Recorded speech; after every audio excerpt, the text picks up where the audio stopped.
वैदेही बोली, नहीं नहीं सेठ जी, ऐसा तो मैं सोच भी नहीं सकती। मुझे पूरा यकीन मेरे पति एक न एक दिन जरूर आएंगे। भगवान इतना निर्दयी नहीं हो सकते। राजकुमारी वैदेही की बात सुन सौदागर चिढ़कर कहता है, वैदेही नकुल अब इस दुनिया में नहीं है, अब ये स्वीकार कर लो और मुझसे विवाह कर लो।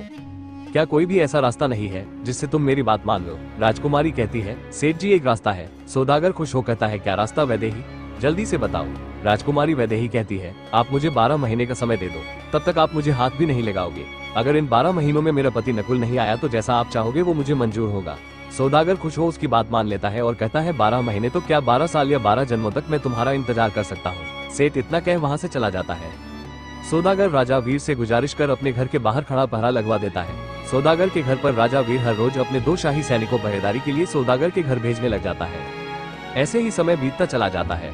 नकुल इस बात से बिल्कुल अनजान थे। उसका भाई वीर सही सलामत ही नहीं बल्कि इस नगर राजा भी है। नकुल राजा की फौज भर्ती हो जाता है।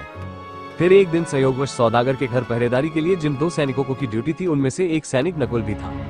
रात में दोनों सैनिक सौदागर के घर के भर जाकर पहरा देते हैं। तब दूसरा सैनिक नकुल से कहता है, मित्र अगर तुम बुरा न मानो तो एक बात पूछूं। नकुल ने कहा है, हाँ भाई, जब से तुम राजा की फौज में भर्ती हुए हो मैं तब से तुम्हें देख रहा हूँ, इतने दिन हो गए, पर मैंने तुम्हें कभी भी हंसते मुस्कुराते नहीं देखा। जब भी तुम्हें देख तुम हर समय उदास और अपने आप में ही खोए हुए दिखाई दिए। तुम्हें ऐसा क्या दुख है दोस्त जो तुम हर समय ऐसे उदास रहते हो? नकुल ने कहा, भाई तुम्हें मैं क्या क्या दुख बताऊं, कोई एक हो तो बताऊं। मैं तो जब से छोटा सा था बस तब से दुखों ने मेरा दामन थाम लिया था। जैसे जैसे समय बीतता गया दुख बढ़ते ही चले गए।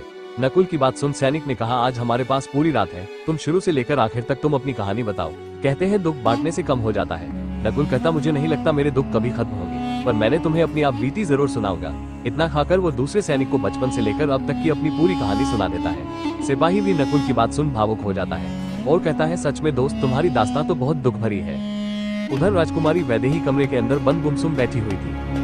उधर जब नकुल अपनी आप बीती सुन रहा था तो जानी पहचानी कहानी सुन राजकुमार वैदेही के भी कान खड़े हो जाते हैं। वो रात के सन्नाटे में नकुल की आप बीती के रूप में दर्द भरे शब्द सुन लेती है। पूरी बातें सुन राजकुमारी वैदेही के भी रोंगटे खड़े हो जाते हैं। उसका मुरझाया हुआ चेहरा हल्की सी उम्मीद और आश्चर्य के साथ खिल उठता है। ये जो पहरे पर दास्तां सुनाने वाले या तो निश्चय ही मेरे पति हैं या उनके भाई। अगर इस बात का भेद सौदागर को लग गया तो पता भी वो क्या जालसाजी कर ले। इन सब बातें का भेद तो राजा के सामने ही खोलना चाहिए। वैदेही अपने मन में राजा के पास जाने का निश्चय कर लेती है।